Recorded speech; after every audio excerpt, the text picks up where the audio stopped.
Kasama na sa active fleet ng Philippine Navy ang dalawa nilang bagong barko kung saan tiyak na magpapatatag ito sa depensa ng bansa.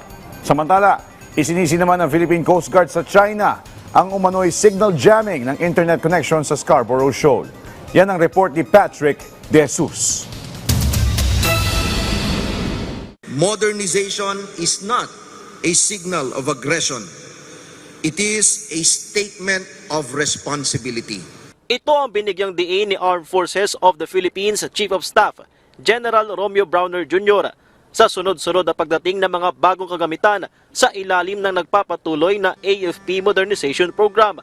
Bagamat diplomasya ang pangunahing paraan sa pagresolba ng mga gusot sa karagatan, partikular sa West Philippine Sea, mahalaga pa rin anya na patatagin ang depensa ng bansa at hindi ito pag-uudyok ng gulo. A credible defense posture deters conflict. Preparedness prevents miscalculation. Capability preserves peace. Karapatan po natin yan at hindi po tayo magpapadikta sa kahit na anong bansa dun sa ating ginagawang modernization. Because again, we have to, it is our right to defend our nation, our archipelago. And we are not just defending our archipelago, we are defending our sovereignty and then we are defending our future.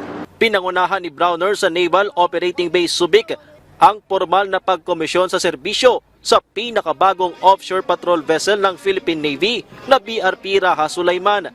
Una pa lamang ito sa mga binili sa South Korea dahil 5 pang kaparehong barko sa ilalim ng Sulaiman class ang inaasahang darating sa bansa hanggang 2028. Bagamat limitado ang mga armas bilang isang OPV kumpara sa iba pang barko ng Navy, malaking bagay pa rin na dagdag puwersa ang BRP Raha Sulaiman para bantayan ang malawak na karagatan ng Pilipinas kabilang na ang West Philippine Sea. Specifically, dahil ito ay offshore patrol vessel, pwede ito sa lahat ng border areas to include our EEZ. Kailangan kasi natin ng persistent presence sa ating mga karagatan. They are expected to be out at sea.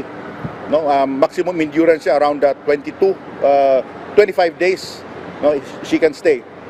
Kaya niya ring suportahan yung kanyang food provisions, pagkain niya, yung kanyang reefer, yung kanyang chiller. Pasok na rin sa active fleet ang patrol gunboat na BRP Audrey Banyares na ipinangalan sa bayaning sundalo na nasawi noong 2013 sa Buanga Siege. Ito naman ang ikasyam at huling fast attack interdiction craft na binili sa Israel.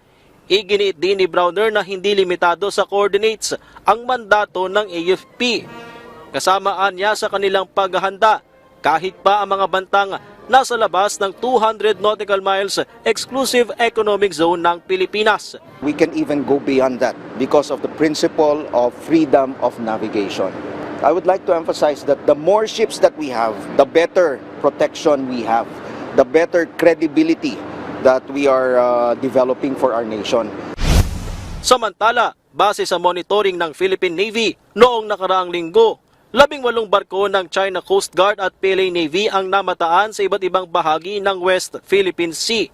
Pinakamarami rito ay siyam na nasa Bajo de Masinloc o Scarborough Shoal, kung saan iniulat ng Philippine Coast Guard ang umano'y signal jamming sa Starlink internet connection sa kanilang mga barko pati na eroplano na naobserbahan sa magkahiwalay na Maritime Domain Awareness o MDA mission nitong Pebrero.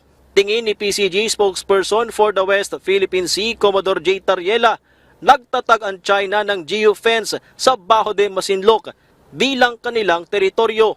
Kung matatandaan niya, ay hindi pinahintulutan ng Chinese government ang operasyon ng SpaceX na posibleng dahilan kung bakit restricted location ang lumalabas sa Starlink connection ng PCG kapag nasa bisinidad ng Scarborough Shoal. Patrick De Jesus para sa Pambansang TV sa Bagong Pilipinas.